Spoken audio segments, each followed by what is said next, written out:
അപ്പോൾ നമ്മളിതേ കരിമീനെ പിടിക്കാൻ വേണ്ടി ഇതേ കോട്ടയത്ത് വന്നേക്കണേ കേട്ടോ. അപ്പോൾ ഇതേ ഒരു കരിമീനെ അടിച്ചെടുത്തുണ്ട്. അപ്പോൾ സതീഷിനാട്ടോ മീൻ കിട്ടിയേക്കണത്. ഇപ്പോൾ ഈയിടെയായിട്ട് പുള്ളിക്ക് അത്യാവശ്യം നല്ല ഉന്നാണ്, അത്യാവശ്യം മീനൊക്കെ അടിച്ചതൊക്കെ കയറുന്നുണ്ട് കേട്ടോ. അപ്പോൾ കരിമീൻ്റെ വാലിൻ്റെ മേളിൽ കൂടെയാണ് അടി കൊണ്ടേക്കണത്. അപ്പോൾ പുള്ളി യൂസ് ചെയ്യണമെന്ന് പറഞ്ഞു കഴിഞ്ഞാൽ ഒരു ബേസ് മോഡൽ ഡാർട്ടാട്ടോ യൂസ് ചെയ്യണത്. എന്നാലും കുഴപ്പമില്ല, അത്യാവശ്യം അടിയൊക്കെ കൊള്ളുന്നുണ്ട്, നല്ല ഡാർട്ടാണ്. അതിനെന്തോ കൂടി വന്നു കഴിഞ്ഞാൽ 80 രൂപ 90 അടുത്ത് ആവുള്ളൂ. അപ്പോൾ ഇവിടെ എന്തായാലും അത്യാവശ്യം നല്ല കരിമീനും പുല്ലനും തിലോപ്പിയൊക്കെ നിൽക്കുന്നുണ്ട്. അപ്പോൾ നമുക്ക് അത്യാവശ്യം ഒരു 3 മീൻ കിട്ടിയിട്ടുണ്ട് കേട്ടോ. അപ്പോൾ എന്തായാലും കുഴപ്പമില്ല, എനിക്കൊരു കരിമീൻ കിട്ടിയായിരുന്നു. പിന്നെ നല്ല വെയിലായതുകൊണ്ട് ഞാൻ മീൻ പിടുത്തമൊക്കെ നിർത്തി, കാരണം ഒരു രക്ഷയില്ല, നമുക്ക് അവിടെ നിൽക്കാൻ പറ്റുന്നില്ല, ഭയങ്കര വെയിലാട്ടോ. അപ്പോൾ നമ്മൾ വെള്ളമൊക്കെ മേടിച്ച് കുടിച്ച് അങ്ങനെ അഡ്ജസ്റ്റ് ചെയ്താണ് നിൽക്കുന്നത്. അപ്പോൾ കുഴപ്പമില്ലാത്ത സൈസ് കരിമീനായിട്ടാണ് നമുക്ക് കിട്ടിയേക്കണത്.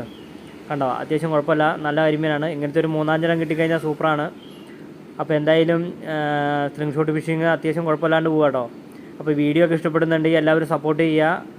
അപ്പോൾ എല്ലാവരും വീഡിയോ ഒക്കെ ഫുള്ളായിട്ട് കാണുക. ഓക്കേ.